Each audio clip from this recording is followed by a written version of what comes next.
Bienvenue dans votre podcast consacré à la nutrition fonctionnelle, au bien-être et au mental fort. Ici, je vais vous donner toutes les clés pour reprendre le contrôle de votre santé, de votre bien-être et vous sentir mieux de façon globale. Je suis Julie, je suis diététicienne nutritionniste, spécialiste en nutrition fonctionnelle et coach bien-être. Bonjour à tous et bienvenue dans ce nouvel épisode dédié à la micronutrition, à la médecine fonctionnelle. Aujourd'hui, on va parler ensemble de candidose. Et pour cause, puisque plus d'une femme sur 3 est touchée par la candidose. Et donc, c'est vrai que ça peut occasionner beaucoup de problématiques de santé chez ces femmes. Et la plupart du temps, elles ne sont pas diagnostiquées tout de suite. Et donc, elles vont rester avec des problématiques santé. Donc, qu'est-ce que c'est que la candidose déjà? Donc, la candidose est due à un champignon, une levure du genre Candida albicans, qui va provoquer en fait des lésions sur les muqueuses, la peau, au niveau de la sphère vaginale, de l'écosystème digestif, et ça peut aussi aller impacter notre système nerveux. La candidose, elle est présente normalement dans notre tube digestif, mais à un certain niveau. Lorsqu'elle passe en niveau levure, eh bien c'est là où on va avoir des problèmes digestifs et occasionner un certain nombre de désagréments sur nous, sur nos humeurs, etc. Donc la candidose, elle va être due en grande partie par un déséquilibre de la barrière intestinale et donc cette barrière intestinale qui va devenir plus poreuse et va laisser passer certaines toxines, certaines mycotoxines et bactéries, germes, etc. et donc va profiter donc à la candidose. Le Candida albicans, lui, c'est un champignon de levure qui se nourrit principalement de sucre et de levure. Donc, lorsque vous avez aussi une alimentation qui est très riche en produits raffinés, en sucre, eh bien, ça va aussi profiter à la prolifération de ce candida. On sait aussi que les femmes qui sont sous pilule hormonale, donc œstroprogestative, vont avoir plus de susceptibilité de développer une candidose. Donc tout ça sont des paramètres évidemment à prendre en compte. Et là, je vais vous expliquer un petit peu quels sont les symptômes justement de la candidose pour que vous puissiez savoir vous-même si effectivement vous êtes à risque, vous avez une candidose, oui ou non.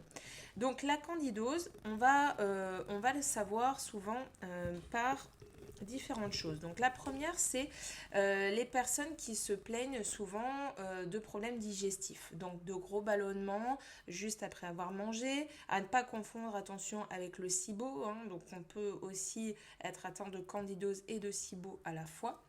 Mais la candidose est typique, on sait que voilà, quand on mange, on va avoir des ballonnements. Quand on va manger certains aliments comme du sucre ou des produits, du pain, des levures, etc., ça va accentuer justement la prolifération de ce candida et le relargage des toxines.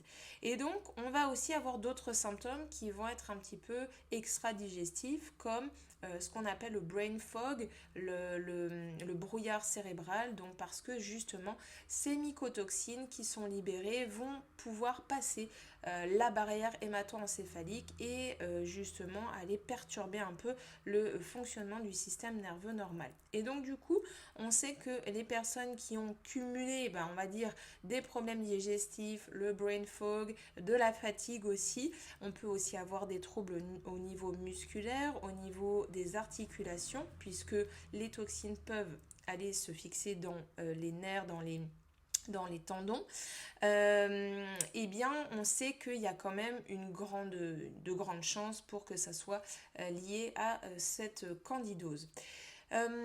Donc qu'est-ce qu'on va faire bien sûr après pour aller traiter? Parce que la candidose c'est quand même quelque chose d'assez coriace et si ça fait plusieurs années qu'on l'a évidemment c'est un petit peu plus long à aller déloger. Donc il y a des protocoles bien spécifiques qu'on met en place en nutrition fonctionnelle pour aller travailler sur cette candidose et justement aller nettoyer. Donc il y a plusieurs choses. Moi ce que j'aime bien faire c'est un régime d'éviction de certains aliments, donc qui vont favoriser la prolifération de la candidose. Pendant un certain temps, on va éliminer les FODMAP, qui vont justement, ça va nous déjà soulager le patient parce qu'en général, il se plaint souvent de ballonnement, de douleurs digestives, de constipation, de diarrhée, ça va vraiment dépendre. Ça peut aussi être des problèmes cutanés type eczéma, psoriasis. Et donc du coup, le fait déjà d'enlever certains aliments qui vont engendrer une grosse relargation de toxines, eh bien déjà ça va les soulager. Donc ça on le fait sur un protocole bien défini que ça évidemment on voit en fonction de la gravité et du patient. Hein, donc c'est un petit peu aussi du cas par cas. Et puis après on va en fonction des différentes dysbioses que l'on peut voir, parce qu'on peut avoir des dysbioses de putréfaction aussi associées, des dysbioses de fermentation bien sûr, puisque la candidose engendre cela, et d'autres choses, donc une perméabilité intestinale et des carences en micronutriments, eh bien on va aller travailler un petit peu sur tout ça en micronutrition pour améliorer justement la santé globale et justement permettre de faire baisser ce niveau de candidose. On va nettoyer, donc moi j'aime bien utiliser par exemple de l'huile essentielle d'origan qui fonctionne bien, la berbérine par exemple, on a le titri aussi en huile essentielle, mais ça aussi, certaines précautions d'emploi à prendre avant, puisque en fonction de l'état du patient, on ne peut pas toujours utiliser les huiles essentielles. Donc voilà, donc ça c'est toujours un petit peu délicat et c'est du cas par cas. Donc il y a ce protocole au niveau nutritionnel, le protocole au niveau micronutritionnel et après il y a aussi le protocole autre que l'on va voir évidemment en fonction de l'âge des patients. Donc moi je sais que les femmes qui sont sous pilule, les femmes qui sont en ménopause, et bien du coup c'est pas tout à fait pareil et le microbiote n'est pas le même non plus. Donc la prise en charge peut être différente et donc là on va aller travailler aussi là-dessus. Et puis après il y a aussi une prise en charge au niveau de l'état psychique puisque souvent les patients qui sont très fatigués, qui sont très stressés vont avoir beaucoup plus facilement de développement de candidose. Donc là aussi il y a un travail à faire en parallèle pour permettre d'améliorer le statut global en fait. Hein. Donc on travaille jamais sur un seul système en nutrition fonctionnelle, on va vraiment travailler sur l'ensemble, la globalité, l'état de santé du patient pour permettre d'améliorer un tel ou tel point. Voilà, donc j'espère que cet épisode vous aura plu. Je reste à votre disposition si vous avez des questions. N'hésitez pas à partager, à liker ce podcast, à le repartager sur les réseaux sociaux. Et voilà, et je vous remercie et je vous dis à très très vite pour un nouvel épisode.